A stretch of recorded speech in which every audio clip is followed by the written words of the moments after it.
O título da pregação é Servo Sofredor e Salvador Sublime. Diz assim então a palavra de Deus em Isaías, capítulo 52, versículos 13 a 15. Eis que o meu servo procederá com prudência, será exaltado e elevado, e será muito sublime. Como pasmaram muitos à vista dele, pois o seu aspecto estava muito desfigurado, mais do que o de outro qualquer, e a sua aparência mais do que a dos outros filhos dos homens.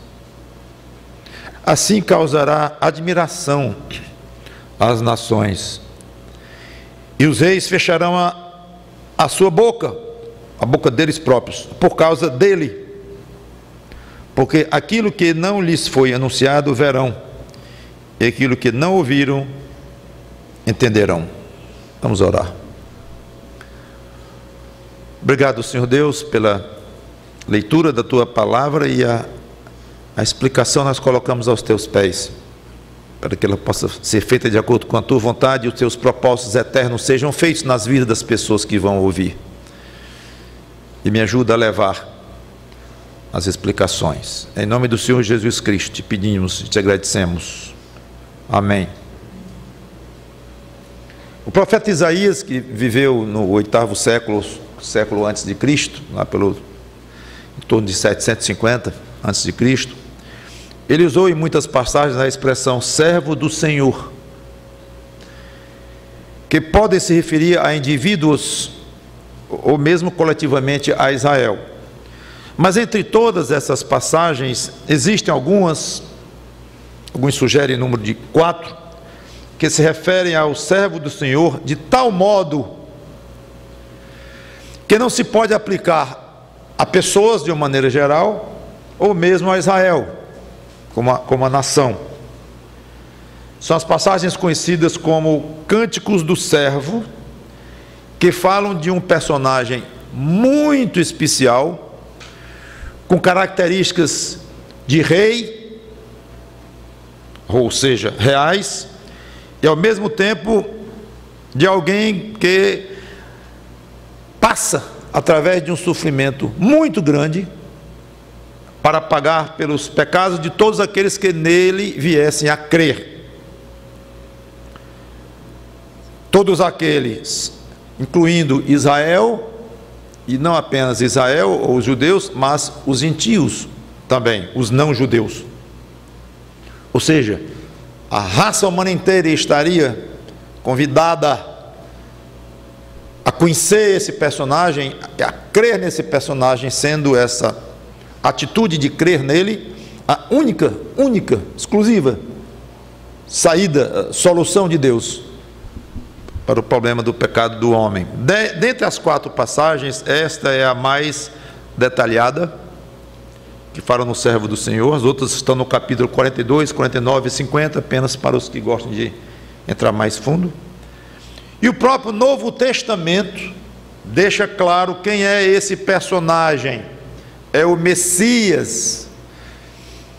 Messias é um aportuguesamento, deu certo, da palavra hebraica Messiá, que significa ungido, alguém que foi escolhido e ungido e destinado para uma certa função, significa isto.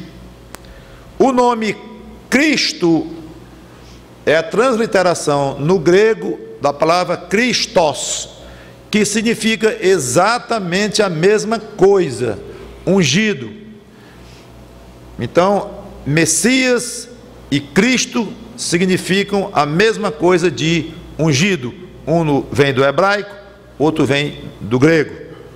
Então, esse personagem é o Messias, o Cristo,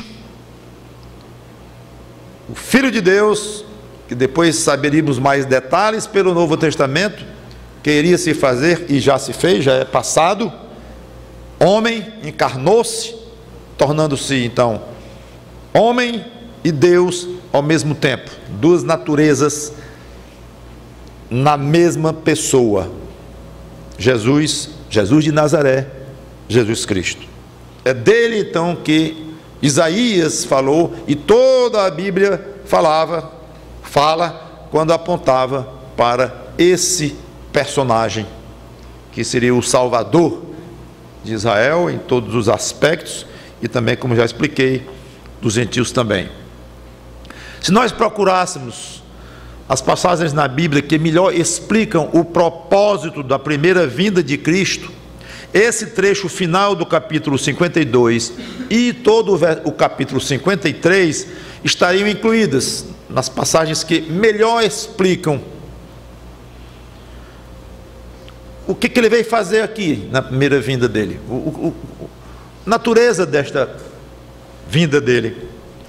Eu estou falando na primeira porque existe uma segunda ainda futura. Vou comentar um pouco dela. É impressionante os detalhes que ocorreram com Cristo, com Jesus Cristo, conforme narrados nos 4 evangelhos, e a maneira como Isaías descreve esses detalhes, os capítulos 52, especialmente o 53, mas a profundidade das explicações, então, sobre o ministério de Cristo, quando veio 2000 anos atrás. Os versículos 13 diz, como já li: eis que o meu servo procederá com prudência, será exaltado e elevado, e será muito sublime. Alguns autores usam como artifício, na forma de apresentar sua história, ou seu romance, ou seu relato, contam um resumo da história, depois voltam e repetem a história agora com mais detalhes. Gênesis faz isso, Moisés faz isso em Gênesis 1, e no capítulo 2 ele desenvolve com mais detalhes o que disse muito resumidamente no capítulo 1, quando Deus criou homem e mulher, criou Adão e Eva. Então é isso que Isaías faz aqui. No final do capítulo 52, ele fala de uma maneira bem resumida. Depois no capítulo 53, que nós vamos ver em 2 pregações a seguir, ele escreve com mais detalhes o que ele resumiu nesses 3 versículos finais do capítulo 52. Então, eis que meu servo procederá com prudência. Algumas versões têm com sabedoria. Prudência é uma boa tradução. Em que? Como é que nós poderíamos entender isto do Messias, de Jesus Cristo, quando esteve nesta terra? Ao defender a sua própria pessoa, a sua própria missão, ele iria agir com muita sabedoria e com muita prudência. Uma rápida leitura dos evangelhos mostra a dificuldade em que várias vezes os chefes religiosos da época quiseram colocar Jesus, como se diz, encostar contra a parede. Várias vezes quiseram pegá-lo, armar uma armadilha para ele, para que ele se complicasse diante do governo romano, ou se complicasse diante do povo. Estavam sempre armando ciladas para ele. Mesmo quando não estavam fazendo assim, que acolá saía alguma pergunta sincera, de alguém que de fato queria saber mais dele, das autoridades, ou às vezes alguém do povo fazia uma pergunta a ele, no meio de um discurso dele. Isso envolvia respostas extremamente inteligentes, curtas, às vezes mais longas em outras oportunidades, e um procedimento adequado para cada ocasião.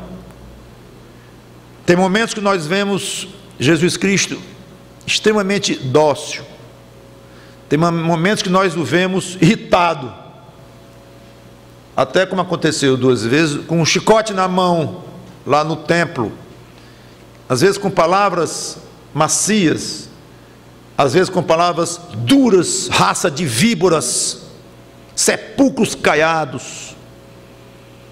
Quando usar um tipo de procedimento, quando usar o outro, e explicar quem ele era, a dificuldade de explicar alguém que era homem e Deus ao mesmo tempo, e explicar para pessoas ignorantes, como as pessoas da época, não, ignorantes como nós, ignorantes como os seres humanos são, tolos, limitados na sua carnalidade, míopes nas coisas espirituais, e ele era um homem espiritual puro, total, 100%, não conhecia um pecado, nunca, ele cometeu um só pecado. Então esse homem se fazia entender por homens pecadores, mal intencionados, invejosos, alguns até bem intencionados, mas zelosos de uma maneira extrema. Apóstolo Paulo, por exemplo, antes da conversão dele, era bem intencionado, mas de um zelo tal, absurdamente tal, que levou à morte muitos cristãos, zelosos demais, exageradamente. Então ele se explicar para esse tipo de gente, tanto naquela época, como seria hoje, ou em qualquer época do mundo, muita sabedoria, prudência. Nós vemos que às vezes o Evangelho diz, aí depois desse dia ninguém fez mais pergunta para ele. Ele calava as pessoas, ele dava ele transformava uma pergunta que era uma cilada, ele respondia às vezes com uma pergunta que deixava todos boquiabertos e sem saber nem o que dizerem, numa demonstração de extrema sabedoria. Ele iria exercitar prudência e sabedoria ao exercer poder. Ele tinha um poder tremendo à disposição dele. Sim, porque ele era Deus.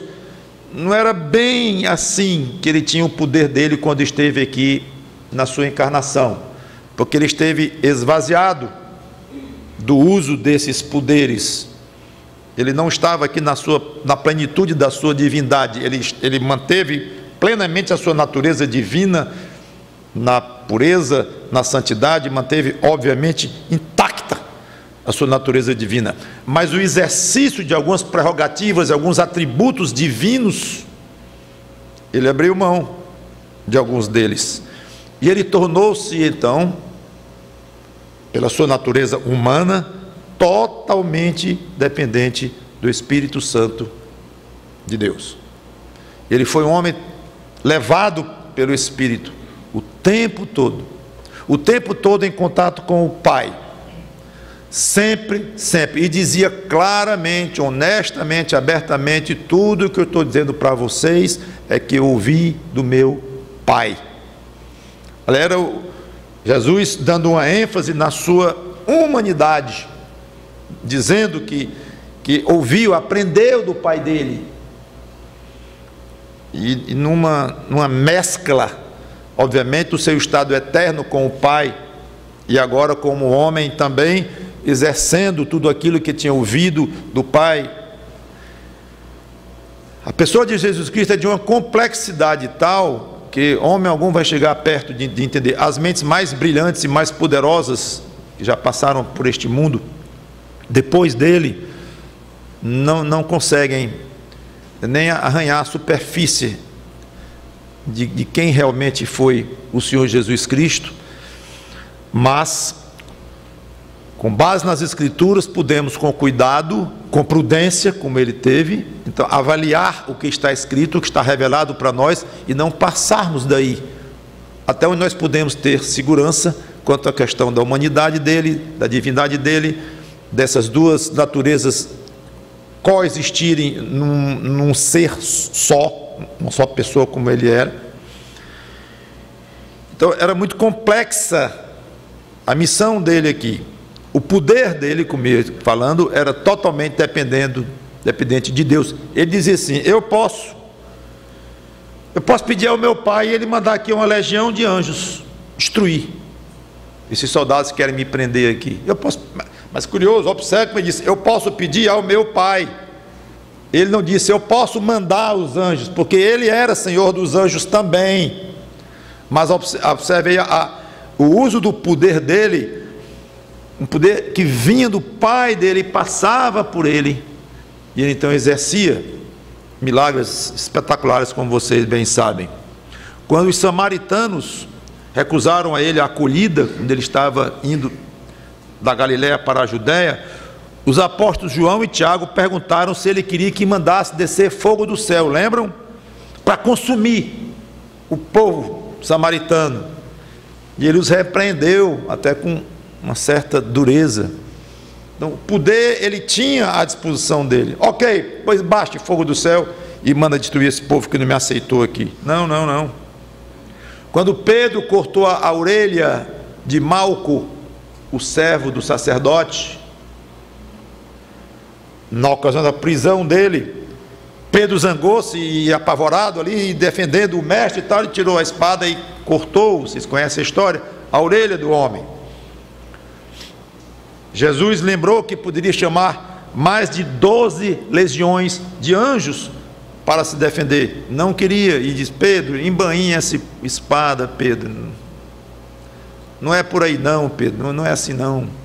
Então não é questão de poder, Pedro, poder eu tenho, eu posso destruir soldados aqui todinho, Judas, virar pó, mas eu não quero, não é o nosso propósito, não é o meu propósito agora. Um poder utilizado de uma forma muito moderada, muito sábia. Agora, na hora de levantar um morto, ele levantou vários, na hora que ele quis, de alimentar uma multidão com fome, partindo de poucos peixinhos e pães. Então ele tinha milagres de repreender o vento e a tempestade, a natureza se aquietava ali sob a ordem dele, poder que homem algum jamais mostrou aqui. E ele tinha e exercia, mas ele também sabia não exercer poder na hora que os discípulos dele achavam que era a hora, que tinha chegado o momento de fazer alguma coisa. Ele disse, não é. Então ele sempre foi muito equilibrado, muito objetivo no uso do tremendo poder que ele tinha à sua disposição. Ele seria prudente e sábio ao revelar coisas certas na hora certa. O que dizer, quando dizer. Curioso que uma vez ele disse para os discípulos dele, eu ainda tenho muito o que dizer para vocês, mas não posso. Por que ele não podia? Porque vocês não podem suportar, vocês não têm estrutura ainda espiritual, de conhecimento das coisas espirituais, vocês não têm condições de entender ainda não. Então ele nem disse. Então, o que dizer, como dizer, quando dizer. Em suma, Jesus foi um homem muito, muito prudente, sensato, equilibrado, agindo sempre com muita sabedoria. Interessante notar que ele mesmo nos recomendou prudência. Sede simples como as pombas e prudentes como as serpentes. Está lá em Mateus, Mateus mesmo, 10 e 16. Agir com prudência e sabedoria é um verdadeiro segredo de vida. Agora aplicando para nós essas virtudes. Quantas vezes perdemos oportunidades de falar de Cristo, de dar um bom testemunho, de prestar um serviço agradável a Deus, de sermos pessoas melhores uns para com os outros. Quantas vezes nossa serventia, nossa utilidade diminui ou quase zera por mera imprudência nossa e falta de sabedoria. Duas observações. Primeira, aplicando o que eu disse, que na encarnação dele tornou-se totalmente dependente do Espírito Santo. E aí está o caminho para você que espero esteja perguntando: e como é que eu faço para ter um pouquinho desta sabedoria, um pouquinho desta prudência? De fato, a pessoa de Jesus Cristo era complexa demais para ele explicar, e tinha que ter muita sabedoria e prudência e tudo. Mas eu sou um crente também é uma coisa difícil de explicar para o mundo.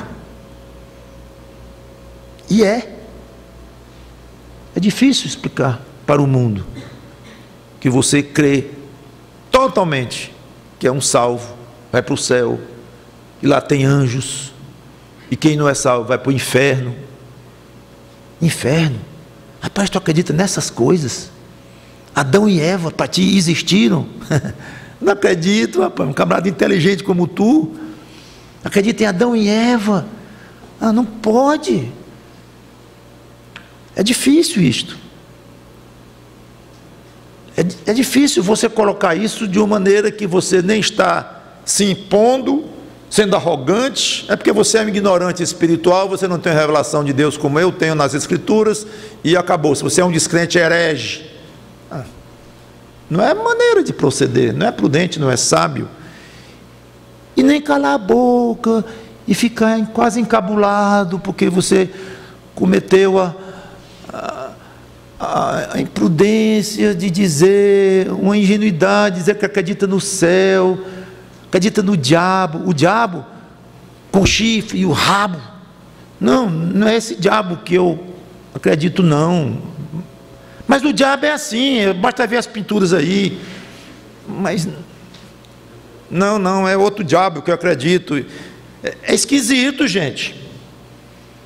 Então, se você se intimidar, você vai querer, a tendência é fechar a boca e não falar, porque é difícil demais explicar. Quer dizer que agora tu mudou de religião? Era católico, agora é batista. Mudou de religião? Não. Não é que eu mudei de religião, como alguém torce o Corinthians, depois passa para torcer, sei lá o que, o Flamengo. Mudou de time de futebol, mudou de religião, mudou de clube. É isso? Não, eu não mudei de religião. Eu entrei num tipo de vida completamente diferente de antes. Eu era alguém perdido, agora eu sou salvo. Foi isso. Não vai entender. Muita gente não vai entender essa história e vai dizer: você mudou, foi de religião mesmo. Não tem a coragem de dizer, traiu a religião dos seus avós. Aí vai fazer o quê? Então, quando é a hora de nós procedermos com coragem sempre, mas eu digo com firmeza, e insistir naquilo e não abrir mão. E quando é hora de, não é abrir mão, mas de calar, de não responder. Havia ocasiões em que ele não respondia. Havia ocasiões em que alguém fazia uma pergunta a ele, ele respondia outra. Um homem corajoso como ele, extremamente corajoso, firme no seu propósito como ele era, e foi até o fim, até a cruz, sabendo que ia enfrentar aquilo tudo. Então, aplicando para nós, quando é a hora de nós ficarmos quietos e não discutirmos, e quando é a hora de ir para a prisão, ou até para uma forca, ou para o carrasco que vai decapitar, ou para uma fogueira, qual é a hora? Eu gosto muito de ler a história da igreja cristã. Uma dificuldade grande de líderes cristãos era: onde é que está a sabedoria? Está havendo uma perseguição aqui na cidade, estão me procurando. Muitos deles encontraram esse dilema. Qual é o sábio?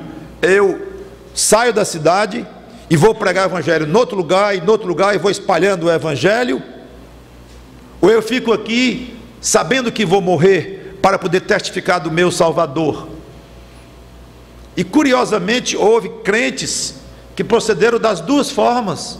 Alguns fugiam mesmo, fugiam para poder levar adiante. Eu não posso falar aqui, querem me matar, e eu quero pregar, vou pregar até o dia em que realmente não der para viver mais nesta terra. Eu vou até me acharem, ia-se embora.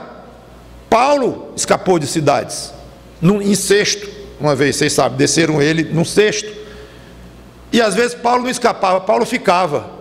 Então, quando é hora de escapar e quando é hora de enfrentar a morte e a tortura, sabedoria de Deus, não tem nas Escrituras uma resposta assim, clara, e vai chamar o seu pastor para perguntar, ele não vai saber também, não.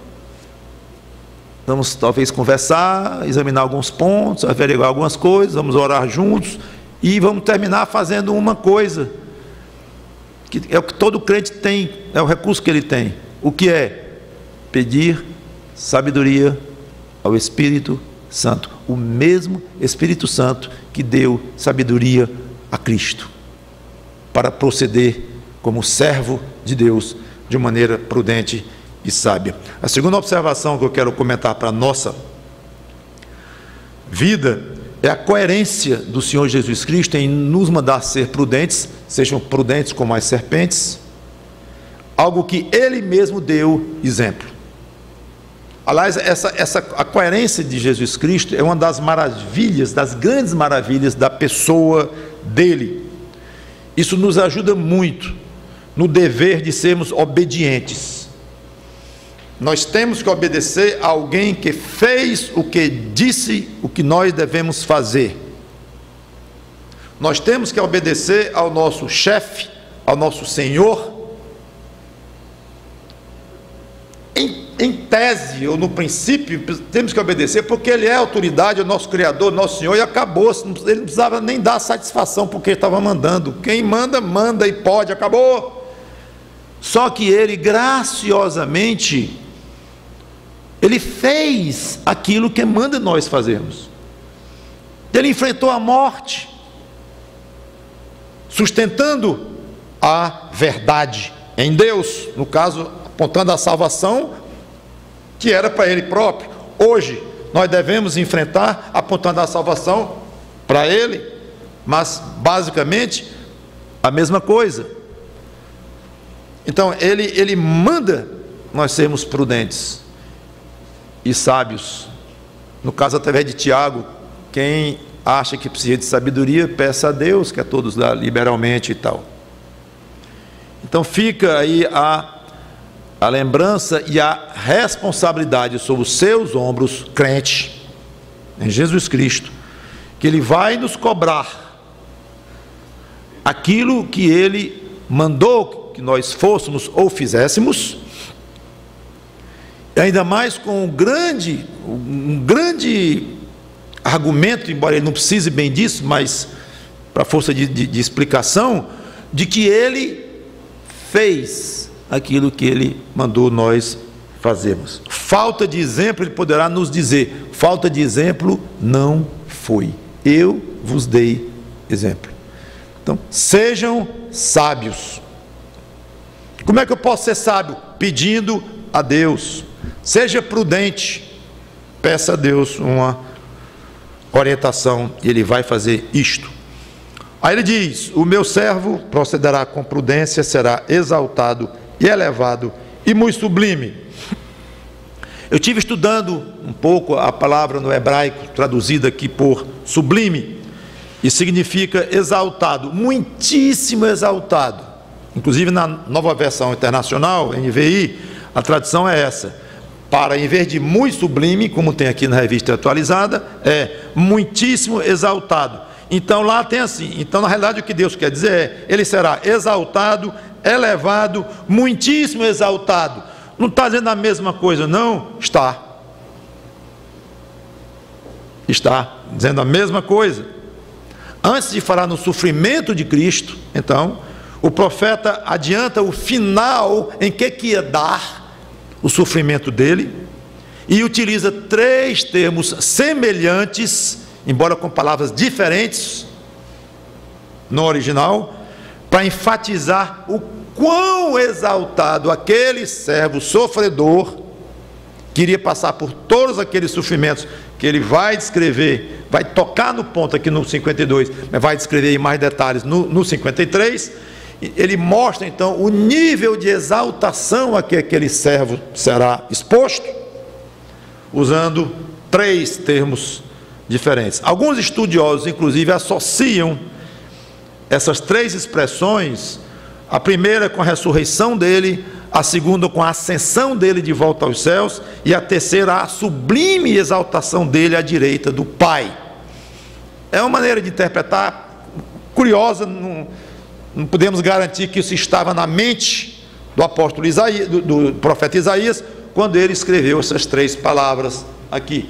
Mas, de qualquer forma, vejam como os estudiosos ficam impressionados com a quantidade de termos que Isaías utilizou para mostrar o tanto que Jesus Cristo seria exaltado. Eu quero ler com vocês duas passagens que falam da entronização, que é o aspecto máximo da exaltação do homem Jesus Cristo.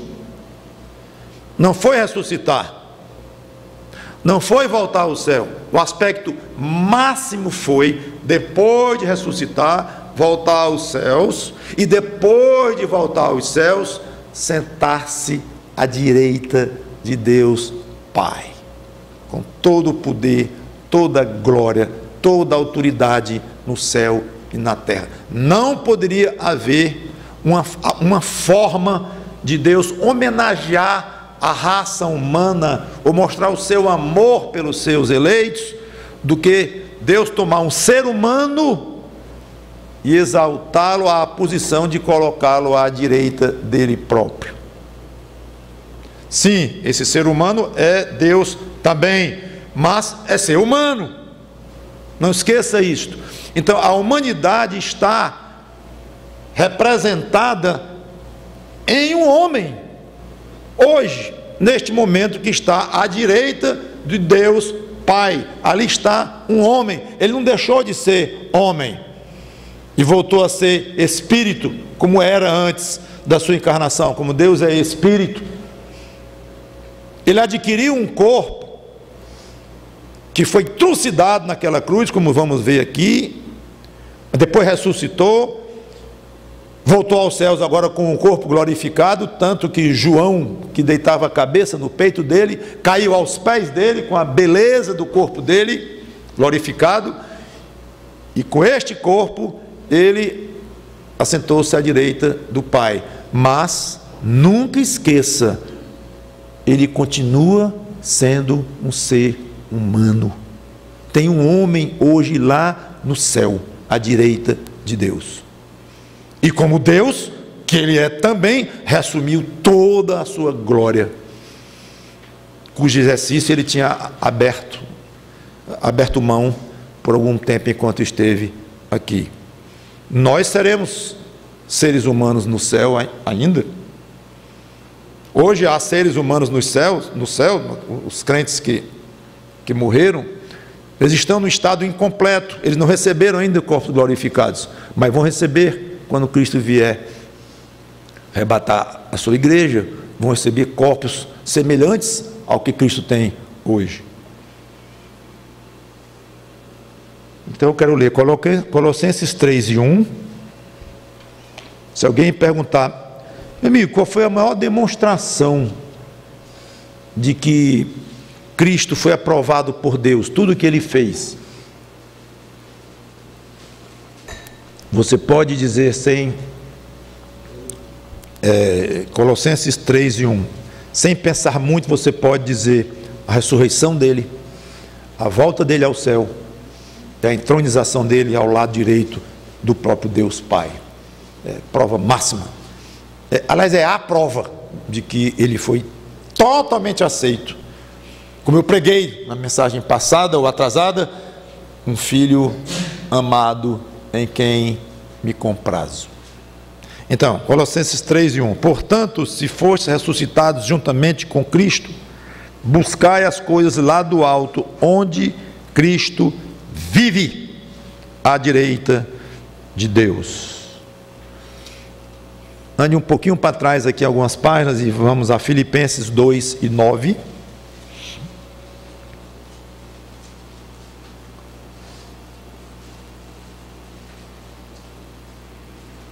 Pelo que também Deus o exaltou sobremaneira. Olha o nome exaltado aqui, lembrando Isaías, hein? Deus o exaltou sobremaneira e lhe deu o nome que está acima de todo nome, para que ao nome de Jesus se dobre todo o joelho nos céus, na terra e debaixo da terra, e toda língua confesse que Jesus Cristo é Senhor, para a glória de Deus Pai. Hebreus capítulo 1, versículo 3, eu já cheguei lá, eu vou ler só, não precisa nem você chegar lá. Ele que é o resplendor da glória e a expressão exata do seu ser, sustentando todas as coisas pela palavra do seu poder, depois de ter feito a purificação dos pecados, assentou-se à direita da majestade nas alturas, tornando-se tão superior aos anjos, quanto herdou mais excelente nome do que eles. Exatamente o que Isaías estava dizendo, que o servo do Senhor seria exaltado, e exaltado, e exaltado. 3 vezes. Esta passagem deveria ser lida por quem gosta ainda hoje de usar um crucifixo com um homem morto, que representa ou simboliza Jesus Cristo, ou na parede, ou pendurado no carro, que é muito comum pessoas fazerem isto. Mas é bom lembrar que este crucifixo, pintura ou escultura de um homem morto na cruz, não tem mais sentido de ser exposto, porque ele não está mais morto, ele está extremamente exaltado, vivo, com muito poder. Ele passou algumas horas na cruz, sim, e foi absolutamente fundamental, porque foi ali que ele pagou pelos nossos pecados. Claro, não é negar a cruz, mas nós vamos eternizar a cruz? Eternizar aqueles momentos que ele lá passou? Se depois daquilo ele morreu na própria cruz ainda, mas depois ele então ressuscitou 3 dias depois, 3 dias incompletos, tem mais essa. Depois de 40 dias aqui, subiu aos céus de volta, reassumiu a glória que tinha antes, super exaltado, e sentou à direita do Pai.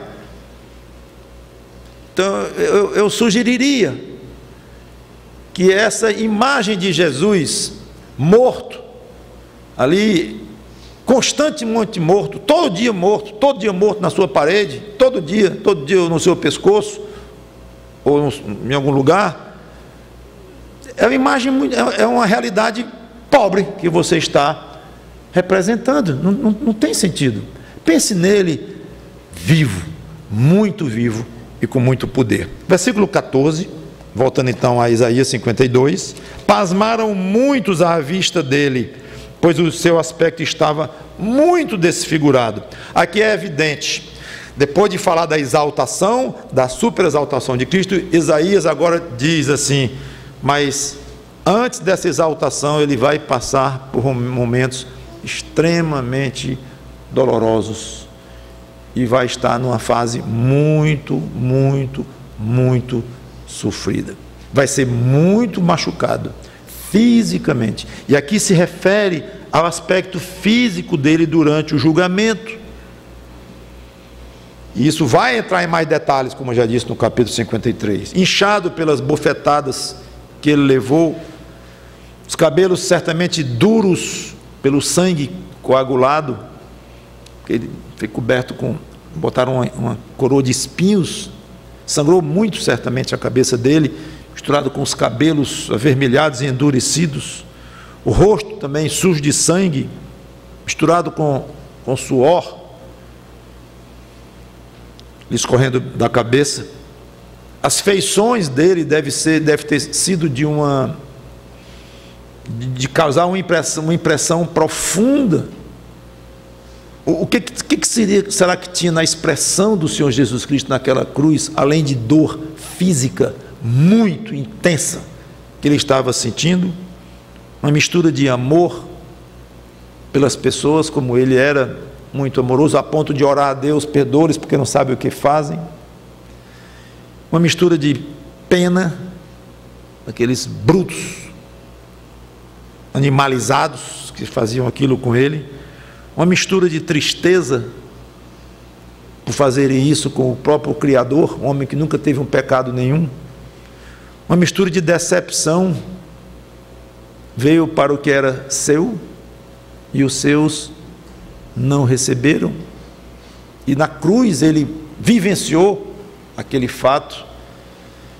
Talvez uma decepção mais imediata com os próprios apóstolos e discípulos, praticamente todos o deixaram, fugiram, e com os amigos dele, as pessoas, os vizinhos, as pessoas que ele conhecia. Decepção com o povo judeu, decepção com a raça humana, uma mistura de pavor com a separação do Pai, que ele iria suportar durante um certo tempo na cruz, a ponto de dizer: Deus meu, por que me desamparaste? Então ele ficou completamente só, abandonado pelo Pai. Porque o Pai fez isto com ele?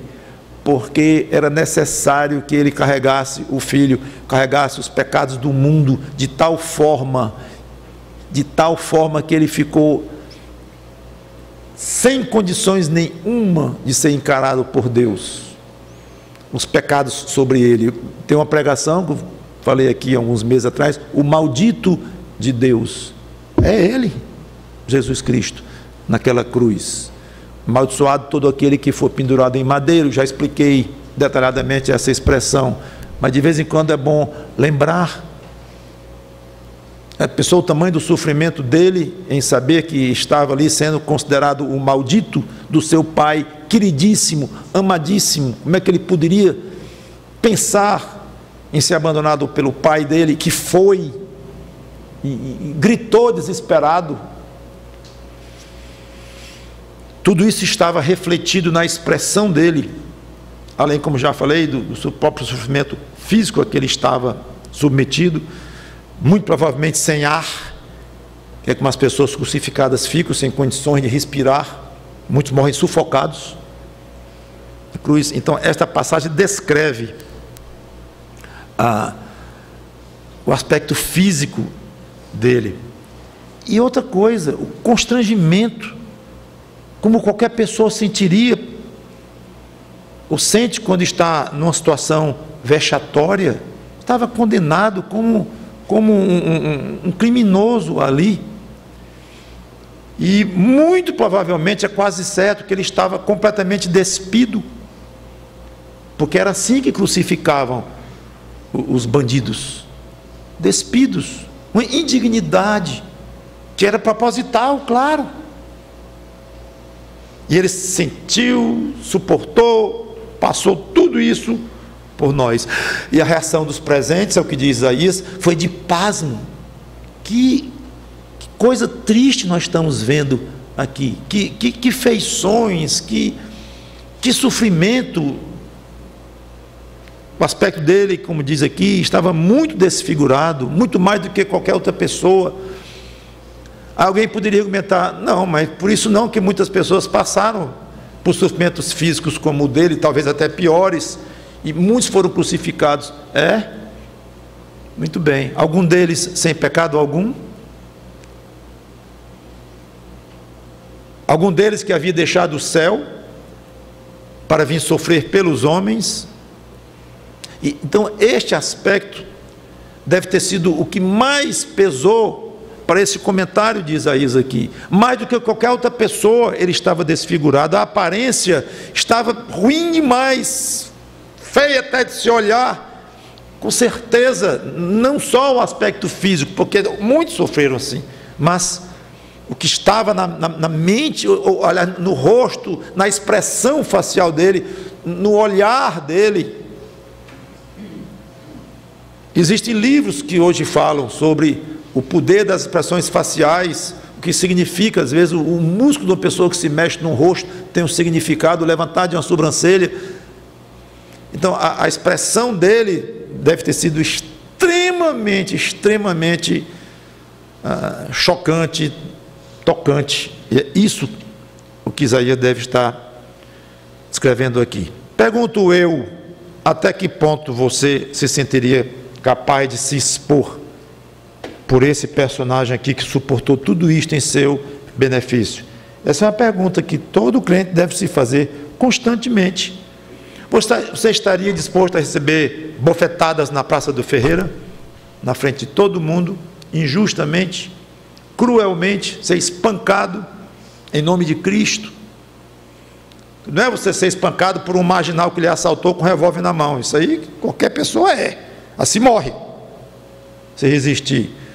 Eu estou falando é concordar em ser esbofeteado ou espancado. Concordar em ser como testemunha deste homem, deste personagem. Você está pronto para ficar completamente nu ou nua no calçadão da beira-mar, num sábado à tarde apinhado de gente, por alguma circunstância que você fosse levado a ficar por causa do testemunho de Cristo? Não sei que situação seria essa, mas se ocorresse uma circunstância dessa, você estaria pronto ou pronta? Todo mundo olhando para você, muitos gozando, ridicularizando, para defender o nome de Cristo. Você estaria pronto para derramar o seu sangue, sentir dor, morrer? Muitos fizeram isto, gente. Muitos fizeram isto. Não é uma pergunta teórica, para nós soa como uma coisa remota. Eu ficar despido na beira-mar, levar bufetada lá na praça, por Cristo, você nem imagina direito por que chegaria ao ponto de ser necessário isso, mas não se iluda, pode chegar, e nós vemos claramente que o cerco vai se fechando contra os verdadeiros cristãos, cristãos de aspas, tem muitos por aí, mas cada vez se cerca mais, quando se quer defender as Escrituras, nos chamam de raivosos, de parciais, retrógrados. Nunca se sabe, você não sabe se vai ser um dia necessário você passar por isto. É bom começar a pensar, ou pelo menos no coração dizer: Senhor, eu estou, bom, não é pronto porque minha coragem é pequena, mas no coração eu desejaria muito ter coragem para testemunhar de Ti. Me dá essa coragem, eu ficaria muito feliz. Isso que se deve tratar diante de Cristo. Então, versículo 15, ele, já querendo encerrar, ele dá um pulo no futuro, ele passa para o futuro, bem distante agora. Assim causará admiração às nações, e os reis fecharão a sua boca por causa dele. Porque aquilo que não lhes foi anunciado verão, e aquilo que não ouviram entenderão. Algumas versões falam em causará admiração, que traduzida por causará admiração, ele traduz como aspergirá, tomando uma palavra parecida no hebraico, que um é traduzido como causará admiração, o outro como aspergir, na ideia de aspergir o sangue, como os sacerdotes faziam. Eu não vou comentar, porque parece que realmente a melhor tradução, de acordo com os especialistas na língua, é esta que causará admiração, que no hebraico significa saltar, pular. A pessoa fica tão admirada que pula, salta. E tem inclusive o apoio da Septuaginta, que é uma versão em grego do Velho Testamento. Então, o que o profeta Isaías está dizendo aqui: o mesmo homem que causou tanto pasmo por causa do sofrimento, ele vai causar muita admiração pelo motivo oposto, pelo poder e pela glória que ele vai assumir. Isso que ele está dizendo aqui. A humilhação dele foi vista por algumas dezenas ou centenas de pessoas, não sei nem se milhares, talvez não. Mas a sua exaltação causará despanto a nações inteiras, a reis. E a intensidade dessa exaltação será muito maior do que a intensidade da sua humilhação. Eu quero ler com vocês rapidamente Romanos 15, 20 e 21, que Paulo cita esta passagem e nos ajudará a entender um pouco melhor. E eu encerrarei. Romanos 15, 20 e 21.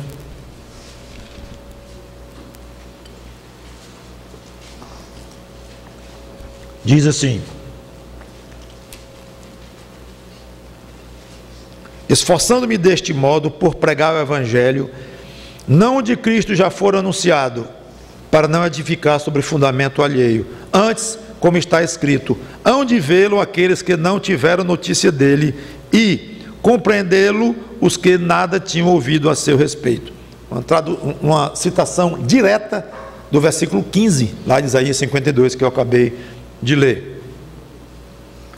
Ele explica a sua estratégia de pregar o Evangelho onde Cristo não tinha sido anunciado. Ele queria abrir estradas para pregar o Evangelho. Então, tudo indica que a admiração aqui do que trata o versículo 15 lá de Isaías 52, além de se referir ao tempo em que ele voltará em glória, que é o óbvio que se refere, mas além disso as profecias tinham às vezes esse particular de se referir a épocas distintas. Tudo indica que inclui a reação que o Evangelho iria causar, reação à pessoa de Cristo que o Evangelho iria causar aonde fosse levado. É isso que Paulo quer dizer aqui. Eu prefiro pregar o Evangelho onde ele não foi pregado ainda, porque vocês sabem o que acontece quando o Evangelho é pregado pela primeira vez? Quando ele chega lá, é isso aqui, ó: hão de vê-lo aqueles que não tiveram notícia dele. Pois eu quero levar essa notícia em primeiro lugar. Era isso que Paulo estava dizendo.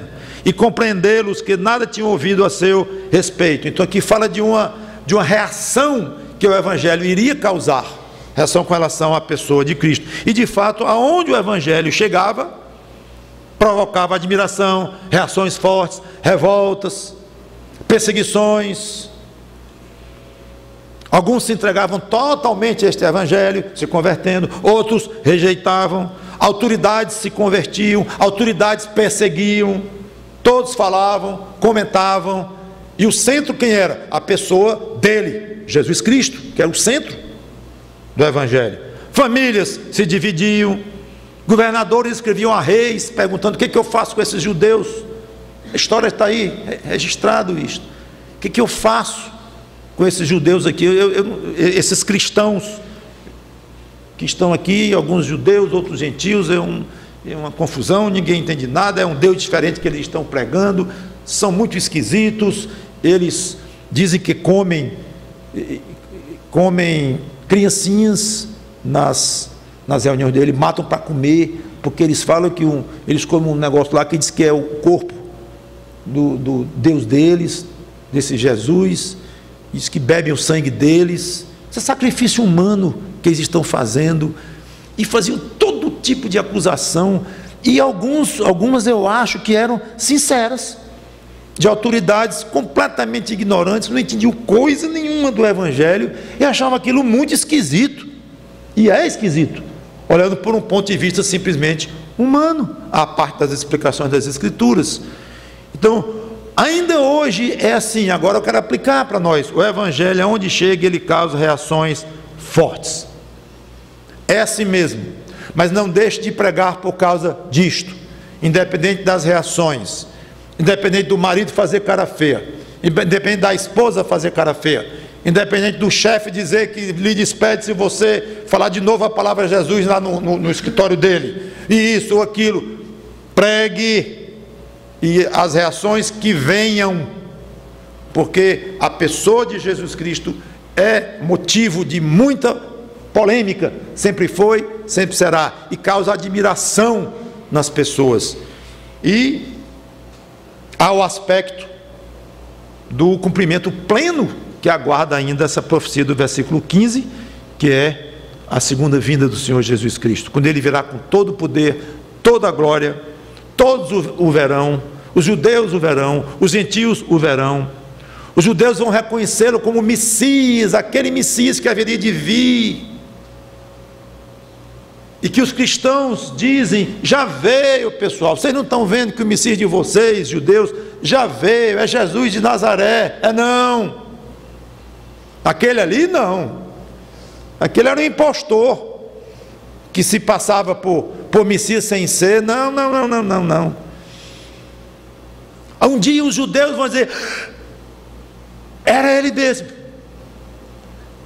nosso Messias era aquele Jesus Cristo, mesmo que os cristãos pregam. Inclusive alguns judeus que se converteram, poucos.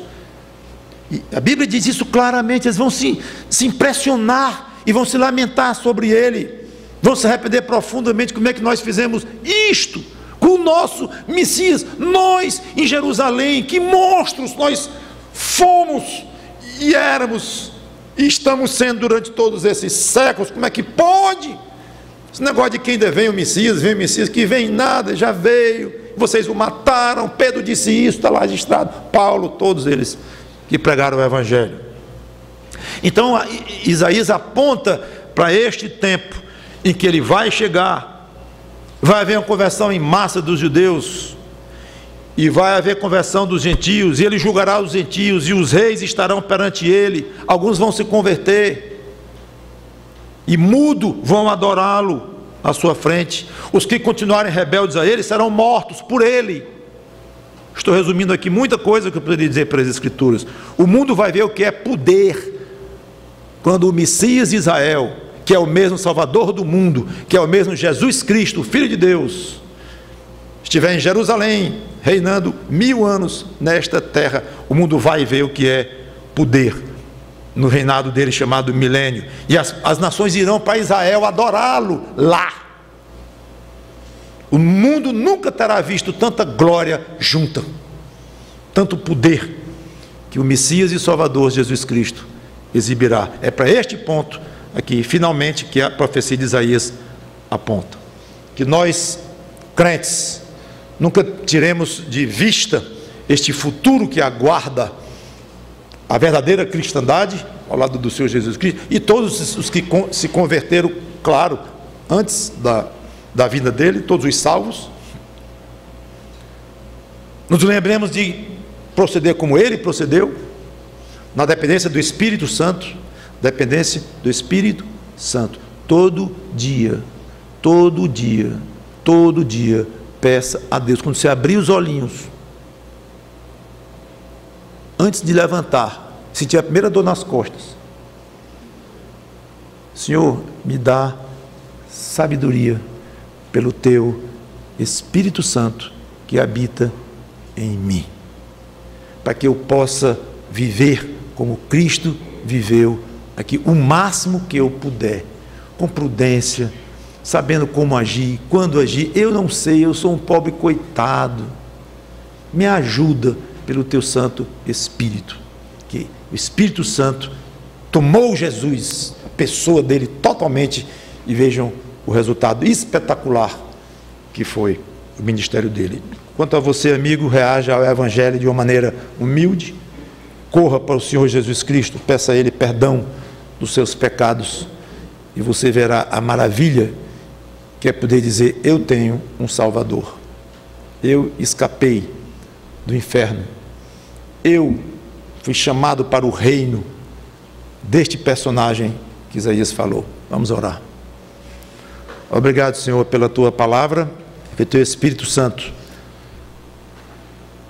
Dê sabedoria para os que já são crentes, para agirem cada dia conforme Cristo quer, incluindo seguir o modelo dele, e da contrição, Senhor, da amolecimento nos corações duros como pedra, que ainda não cederam ao poder do Senhor Jesus Cristo, à bondade, à humildade e, mais do que tudo, à capacidade que Ele adquiriu na cruz de perdoar pecados e salvar seres humanos destinados ao inferno. Dá este presente para pessoas que precisam tanto dele. Em nome do Senhor Jesus Cristo, dele próprio, nós te pedimos e agradecemos. Amém.